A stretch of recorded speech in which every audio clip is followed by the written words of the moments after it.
we put together the Ice Hockey Summit Action on Concussion, which took place at the Mayo Clinic in October, because we wanted to try to reduce the risk, severity, and consequences of concussion in our sport. And we felt the best way to do that was a collaborative effort.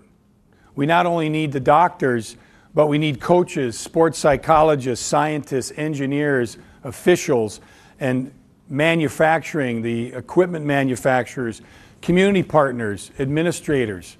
And we were very, very well supported by each and every one of these groups. And we were thrilled that USA Hockey and Minnesota Hockey also took part in this and gave us a lot of valuable feedback.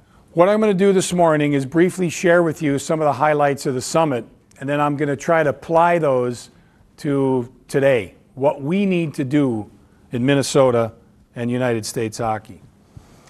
Paul Comfort talked about the NHL Video Analysis Project and what they found by analyzing every single concussion that has occurred in the National Hockey League by multiple angle video cameras is that 60% are caused by a blow to the head, 75% of the concussed players don't have the puck or have already released it, and 78% are caused by shoulder or elbow hits. What does this tell us? We have to focus on eliminating behaviors which cause concussions. Kevin Guskowitz is a very well-known researcher, has done a lot of work on concussions and sports injuries, and he talked about translating the science to prevention. Open ice, unanticipated, and illegal concussions or legal hits result in concussions because they cause linear and rotational forces to the brain. So the player that's unsuspecting of an open ice collision, especially if it's illegal, are at higher risk. Therefore, we teach players the technical skills so they have a heightened awareness when an imminent collision is going to occur. Athletes and coaches must conform to the rules, and officials must consistently enforce these rules. This type of translation of science to real life guides policy change, which we're going to talk about this morning as well. What about the pediatric brain? Jerry Gioa is a doctor in Washington at the National Children's Hospital who's done tons of research on youth athletes and concussion. The youth athlete's brain is different. The developmental stage, susceptibility, reporting of symptoms, and recovery from a concussion are different than an adult. In addition, parents, coaches have to help report symptoms and ensure treatment compliance because sometimes kids don't do it. We need developmentally specific approach to assessment and management of the pediatric athlete. What that means is we might need to treat a youth hockey player with a concussion different than an adult because their brain is different. The other thing you have to remember is, and people forget this, every single youth hockey player in the United States, including the state of Minnesota, is a student. So they have other responsibilities and they have other brain-intensive activities that they do every day. And that has to factor into our treatment. Ann McKee, you may have read about. She's a pathologist out in Boston. She's identified this condition called chronic traumatic encephalopathy, or CTE. You've read about it in football players. Athletes donate or will their brains to science after they've died. And they're examined histologically. And what she's been able to identify is a diffuse neurodegenerative syndrome that seems to be associated with repeated concussions. And it's a pretty scary thing. It doesn't fit with any other diagnosis that any neurologist or neuropathologist has ever found. It seems to be in athletes. In midlife, they get dementia, they get Parkinsonism, they get gait and speech disorders, and they very rapidly deteriorate. And it's probably from repetitive concussions. So what we need is an early marker. It'd be nice if we had a blood test that would say, you're heading down this path, you're done, you got to protect your brain. Or maybe it would help us with return to play decision making. Currently we don't have that, but that's what she's striving to find. I'm sure you're all aware, because you're all hockey people, that the sideline or rinkside evaluation of concussion has changed. There's no such thing as a ding. There's no such thing as a minor concussion. You're either pregnant or you're not pregnant. You're concussed or you're not concussed. And one of the things you have to remember is symptoms evolve over time. And I'm guilty of it myself. There's a football player. I take care of 22 area high schools. Our sports medicine center does. I'm the team doctor for one of those high school football teams, high school hockey team, also our Tier 3 Junior A team. And player, you see them get hit, you go and talk to them, you examine them, they deny symptoms, but the next day you get a call from the mom saying, you know, my son is really out of it today. Well, because symptoms evolve over time. So the sideline evaluation doesn't always tell us the severity. Therefore, if you have a high index of suspicion, when in doubt, sit them out. And Paul Eklund did a study recently in junior hockey in Canada where a healthcare provider or a trained individual watching the game was able to identify concussions when the player didn't have symptoms. And it's pretty obvious. If you ever watch the NFL, the Philadelphia game, first game of the season, player has a crushing hit. He goes down, he gets up, staggers, falls down. He gets up, staggers, falls down again. I don't need to ask that player if he has a headache. It's obvious he has a concussion because I witnessed the hit, I saw the mechanism, I saw his response to it. That player's coming out of the game. He went back into the game and had tremendous problems, and the medical staff for the Eagles was severely criticized because their quarterback and their linebacker both returned concussed. The NFL has gone to such extremes right now that they have independent observers separate from the team management and medical staff that watch the game from the sideline and oversee the players who are concussed come out of the game. Actually protecting players from themselves, their coaches, their general manager, their athletic trainer, and their doctor. Improving detection requires education of healthcare providers, coaches, players, and parents. It's embarrassing, but there are neurologists, maybe orthopedic surgeons, who know less about concussions than some young athletes do. So education is really important. We'll bring that up over and over. Stan Herring, who is the team physician for an NFL team and is very active in legislation for concussion, came and spoke, and he talked about integrating assessment and return to play. 4% of repeat concussions occur quickly, and 80% of those occur in the first 10 days. So when we take somebody out of play and we give them this graded exertion protocol, which we can talk about, if nothing else, it keeps them out for a while so their brain can heal. Because we know there's a metabolic cascade after a concussion. And we know in the brain it's more susceptible if you haven't given it time to heal. For example, if you have a severe ankle sprain, you can't go back out and run on it the next day. It'll swell and hurt and you'll be worse. You'll prolong your recovery if you don't treat an orthopedic diagnosis correctly. I tell my athletes, don't hide symptoms. I can get you back faster and safer if you come to me, I make a diagnosis, treat your problem, and get you back safely. If you hide symptoms and go back too soon, you'll make it worse. And the brain is a typical example of that. Return to play decisions are complex, and we'll talk about neuropsychological testing and different objective measurements, but it comes down to a clinical decision. And what that means is somebody has to be astute enough to evaluate the athlete and decide when it's time to go back.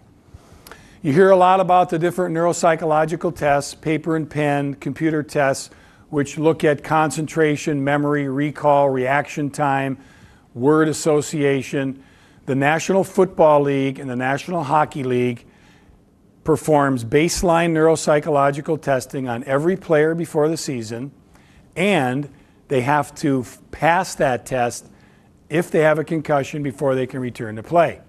In Rochester, we do baseline neuropsychological testing on every high school football and hockey player before the season, and we have a set concussion protocol, so when they do get injured, just like the NHL, they have to pass their impact test before they can go back. And we offer it to all athletes, our junior A team, our college football team, and anybody else who wants to go through it. Some soccer players decide they want to do it, we give it to them. It's a baseline exam. Because without that, you can still use the results after concussion, but they're not as helpful because there's wide variation. How much does that test cost? Peanuts. It depends what you charge, but most places you can do it for $10. So when you think about the investment, you know, with $450 skates and $150 stick and shooting lessons, it's pretty cheap. The testing could be done in any hospital or place? Or? It has to be done where they have you know, for example, we use the IMPACT test, which is out of University of Pittsburgh Medical Center. And you just have to be part of their program. It's computer-based. We actually do it. It's all online.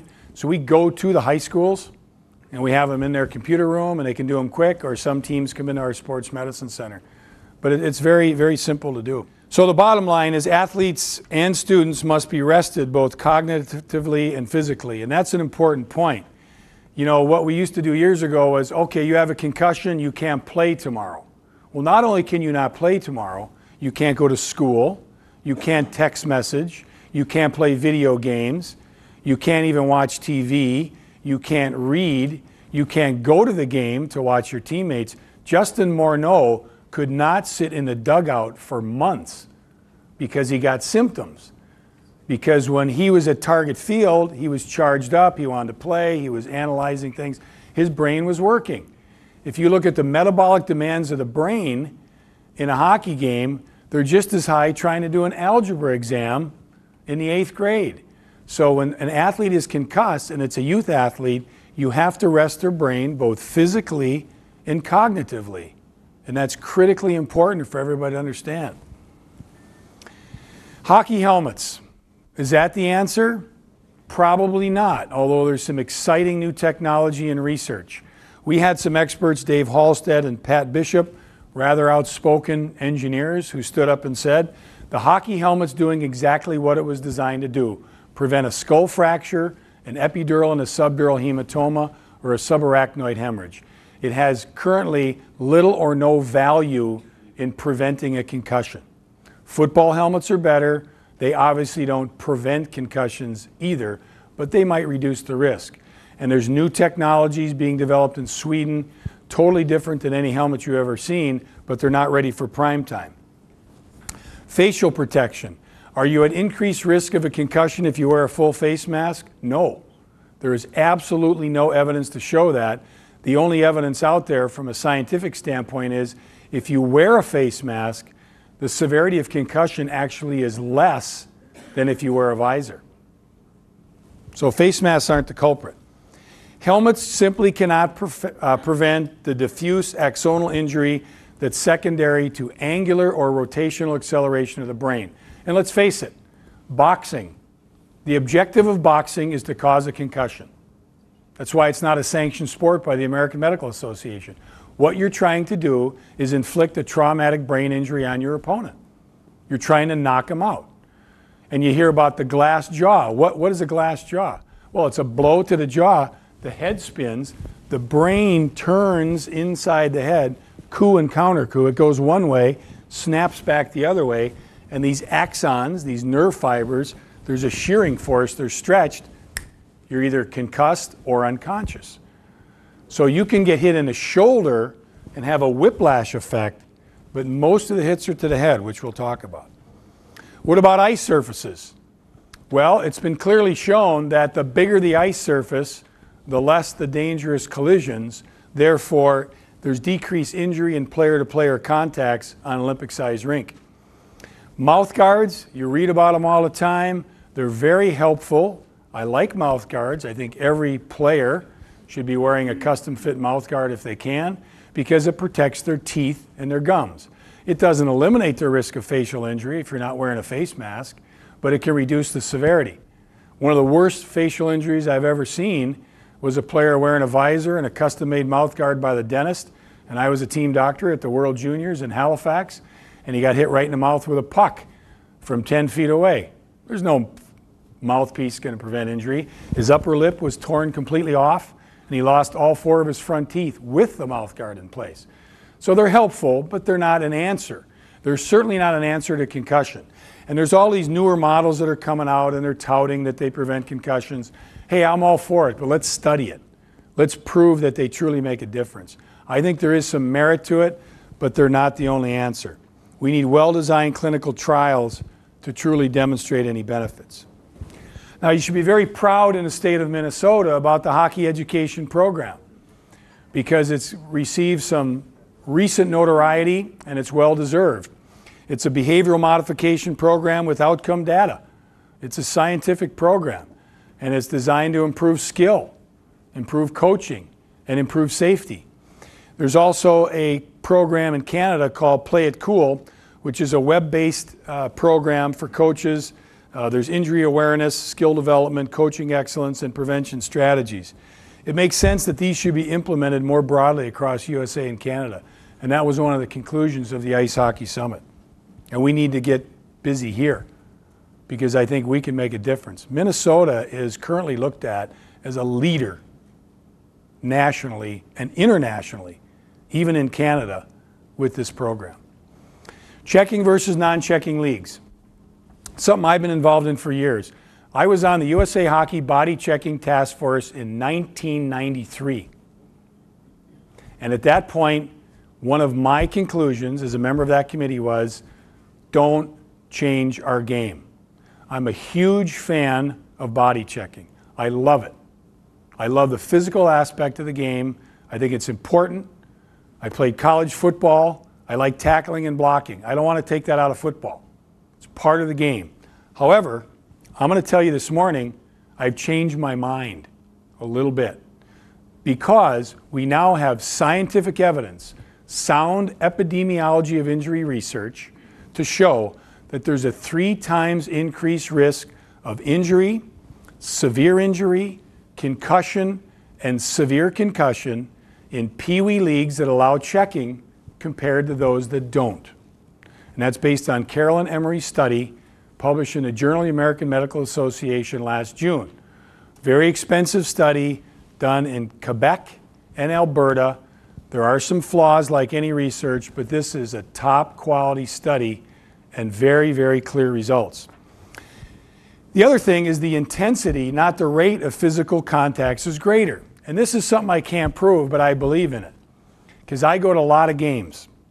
I go to the Learn to Skate, I go to youth games, I go to junior games, I go to college games, I go to pro games. I watch hockey on TV every single night of the week. And what I see is if checking is allowed, legal body checking is allowed, especially at the Pee Wee level, players don't know how to check, and it gives them an idea that they are checking effectively and they're doing illegal things. I don't think the risk of legal body checking is anywhere near the risk of boarding, charging, checking from behind, which is what a player and sometimes a coach, I don't want to offend any coaches here, or especially a dad, thinks is a legal body check. Hit them. What they're doing is illegal, and that's dangerous. So if legal body checking was not allowed, I think that the illegal activities would definitely be less common. Now, interestingly, in her study and others, there's no differences in the risk of injury in practice where checking is allowed compared to when there's no checking. Injuries occur in games. If you wanted to dramatically reduce the risk of injury in the sport of ice hockey, I can do that for you. Don't ever play a game. Never. We've done research on every level of hockey. Our Junior A research in the United States Hockey League showed a 25 times increased risk of injury in a game compared to practice. It's true in other sports too. St. John's University football. Coach Gallardi. No contact, no hitting in practice. They don't get hurt, and they win. Delaying body checking until bantam has a clear and measurable benefit by scientific studies, not by somebody's opinion, by research. Gender differences. The most dangerous sport in the NCAA is women's hockey. Has the highest concussion rate among NCAA athletes. Concussion outcomes are worse in women. Definitely more research is required to explain the differences. Cultural, hormonal, structural, less anticipation, decreased reaction time, weaker neck muscles. Don't know why, but it's something we need to look into. because prevention strategies and return to play guidelines need to reflect gender-specific factors. Again, it's not always body checking that's the problem, right? There is no body checking at any level of women's hockey in the United States of America, including NCAA.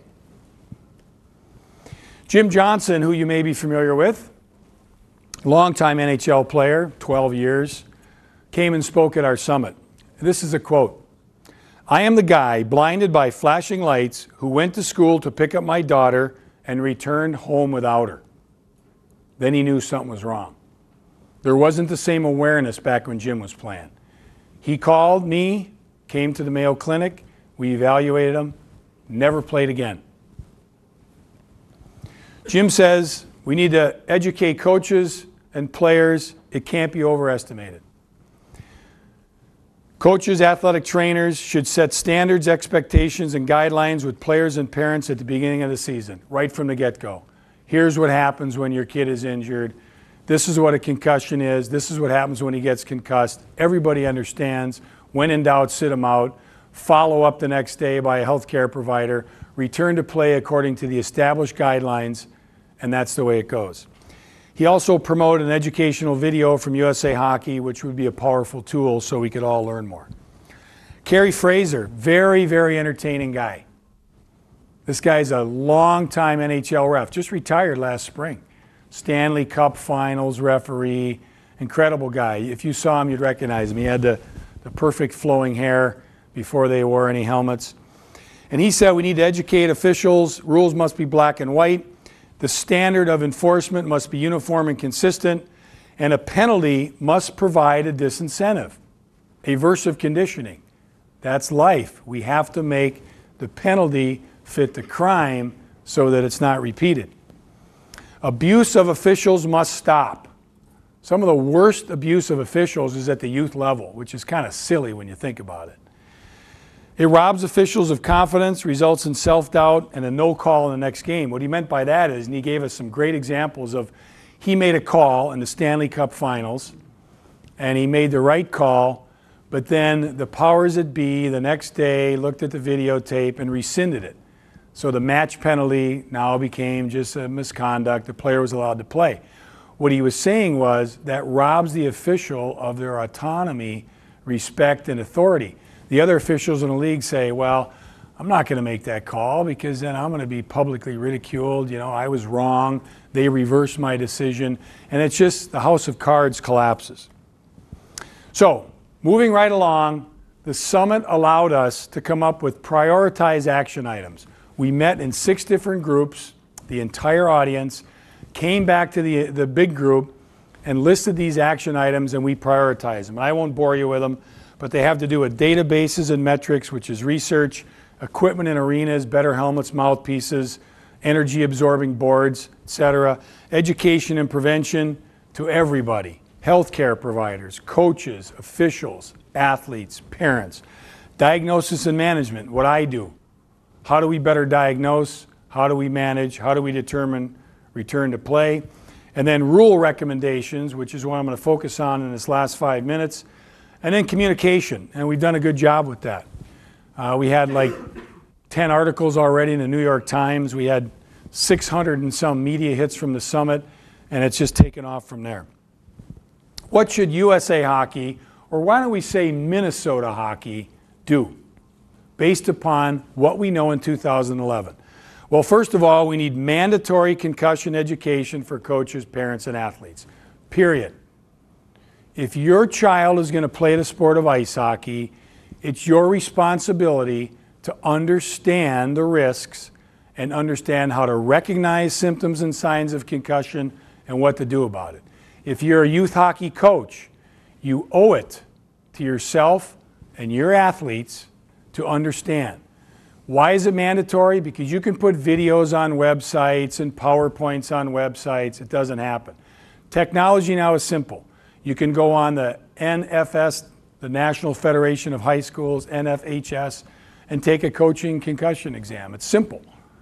You log in, you register, you go through a couple slides, they ask you a question, you got to answer it right to go to the next one. They show you a few more things, you answer the question, and when you're done, you've completed the module, You can't quit early. You have to answer the questions right. We need to do that for hockey. We need to make sure that just some basic principles are understood by everybody. We should also probably adapt the video. And there's some good ones. The new Smart Hockey video is just coming out. Charles Tatter and the Think First people in Canada. It's a little Canadian, I'll admit. But what I thought we could do maybe is modify it. They've offered it to us. It costs $250,000 to make this video. We could modify it probably for 20 and put USA athletes in there. And USA spokespersons leave a lot of what they did with their NHL players. I don't mind watching an NHL player from Canada talk about it, but we can put some of our own people in there. Education is the key. Now, rule changes. It's clear to me that we need to eliminate head contact to the best of our ability. It's going to happen, but we need to try to reduce it. That means both incidental and intentional. What do we mean by that? Well, if you accidentally hit somebody in the head and give them a concussion, it at least deserves a 2-minute minor. Because if you accidentally high stick somebody in the face in the National Hockey League, it's still a penalty. Doesn't matter if you didn't mean it or not. If you lift somebody's stick and yours happens to come up and catch them in the face, it's 2 minutes. If you cut them, it's a double or maybe a major. So incidental or intentional doesn't matter. Now, the intentional ones, intent to injure, dangerous activities, that's different. That requires a major in a game or possibly even a match. And I was thrilled being the International Ice Hockey Federation medical supervisor at the World Juniors this year. I went to 32 hockey games in Buffalo. I went to every minute of every single game. And they call the rules as they're written. And it is fantastic hockey. Very physical. Very, very fast. The best players in the world, but they don't tolerate head hits. And there were 5 incidents where the referees called a hit to the head, and afterwards they reviewed the videotapes and they gave additional suspensions. 2 of our USA players were victims of those hits, and the opposing player that caused it was suspended. Because any blow to the neck, the face, or the head is a penalty. And if it's intent to injure or a very violent, dangerous, willful act, you pay a price, a disincentive. Body checking. Now, I want to be very clear about this. I was a member of the body checking task force I mentioned in 1993. I was a member of the body checking subcommittee in 2010. And it was not just a medical perspective, it was a coaching, ADM, former NHL, parent perspective. We had a very diverse group. My take on it, and now our rule change proposal, has to do with legal body checking in games and the delay to bantams rather than starting in peewees. The proposal is that body checking is prohibited, 12 and under, all girls, women's age classifications, non-check adult, or any league. There's leagues in Canada now, they have a whole league for non-checking because they're losing so many players that they want to have opportunities for players and parents who don't want their kid getting severely injured to be able to play such a great sport. Now, what I learned being on this committee was, I know the medical stuff, but here these people who are tremendous hockey people are telling me about player development. We know when we talk to psychologists and educators that younger athletes don't have the cognitive ability, the brain development, to learn multiple skills simultaneously. So I don't care how good of a coach you are. You got some young kid out there to keep his butt down, his knees bent, his head up, handle the puck, stride length, this and that, keep awareness, know where your winger is, and then you're telling them also, oh, by the way, watch out for the guy that's about ready to take your head off. They can't learn all these things at the same time. And that's why I think when I go to Pee Wee games and I see some kid jump off the bench and skate all the way across the ice and hit the first guy he sees, he doesn't have a clue how to play hockey. He just thinks that's what he's supposed to do. It's not even a legal body check. and it's not an effective hockey tactic. He took himself out of the game. He injured himself. One of the most tragic things you'll ever see, if you go back and watch, is Travis Roy's incident 11 seconds into his first college hockey game. That's why his book is titled 11 Seconds. He jumps off the bench. He's all excited, playing for the Boston University Terriers, skates all the way across the ice, tries to hit somebody, misses them, head first into the boards, quadriplegic. His father's on the ice with him. Can't feel or move below his neck. And it had nothing to do with getting hit from behind. It's because he made a mistake. I don't want to see some little kid doing that. Checking also hinders physical skill acquisition. And this came from guys like Al McGinnis, who's coaching in the Quebec Pee Wee tournament. And these ADM people, they say, we're traveling all over the country. We see these Pee Wee players, the puck's against the boards, and they're doing this. They don't even care about the puck. They're worried about getting killed. And in Quebec, you see these guys skating, passing, stick handling. Their skills are developing because they're allowed to develop. They're not afraid. Or if they're not afraid, they're not taking up all their time trying to kill somebody themselves rather than do what's right for the game and for the team. Now, having said I love body contact, my take is that we should establish a progressive, structured curriculum starting in squirts, starting in mites, cross ice, there's contact. I go watch my little grandnephew every Saturday morning. He falls down 67 times in 45 minutes. Of course there's contact. He's running the boards, running everything. We teach it. And I know you coaches do that. You teach them how to get up, how to fall. Let's teach body contact early. And then the curriculum is so that by the time they get to Pee-wees, they're learning angling, they're learning actually how to body check. And I think you should allow body checking in practice in Pee-wees. You ought to do checking drills. You ought to teach them the importance of it, how to do it. You can even start scrimmaging with your own teammates and introduce body checking in practice. Because the risk of injury in practice is low. Not that somebody couldn't get hurt, but I think by then when they get to bantams, it's not like it is now where you're kind of thrown into it. And I got a lot of respect. I speak every year at our body checking clinic in Rochester. Hey, let's face it, having 2 evening sessions or 3 in the spring when they come in their baseball uniforms, that's not the answer. This is progressive development. You don't go from 1st grade to 8th grade. You got to build these skills along the way. Body contact is allowed. It can be very physical. Watch a USA-Canada women's game sometime. No body checking, a lot of body contact. Very physical game. Watch Angela Ruggiero play hockey for Team USA. Fighting. Now this doesn't apply to youth, but I'll bring it up because it's something that I deal with all the time. This is a fight. Happy to say, or embarrassed to say, one of my own children. And the question is, who won? Now, at professional sports, we understand it's entertainment and it polices the game and it's important for internal control. Don't take advantage of, checking the great one and things like that. So I know there's a purpose for it. I don't see a purpose for it in Tier 3 Junior A hockey. About 3 weeks ago, there was 4 fights simultaneously in the 3rd period. I had to sew up 3 players. One of them had a concussion. Their helmets are coming off. It's incredibly dangerous and it's not necessary. So we need to strengthen the rules to dissuade fighting. The 2nd fighting major in a season is a 3-game suspension. The 3rd fighting major is a suspension. And there's other rules I didn't put in here about helmets.